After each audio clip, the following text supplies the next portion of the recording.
If you want to turn speech to text on Samsung Galaxy A27, you can, for example, open settings on your phone. Then over here, we're going to scroll down a little bit, and you want to go to accessibility.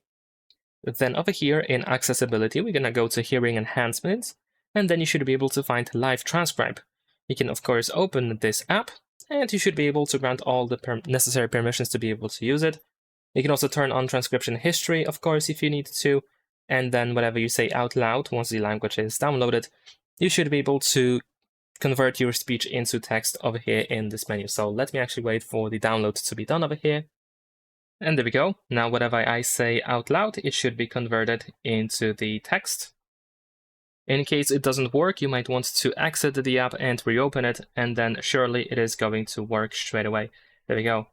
You can also go to settings over here in order to, for example, turn on or off the transcription history. You can open sound notifications as well, and you can export all stored transcription. And here we also have more settings in case you need to check them out.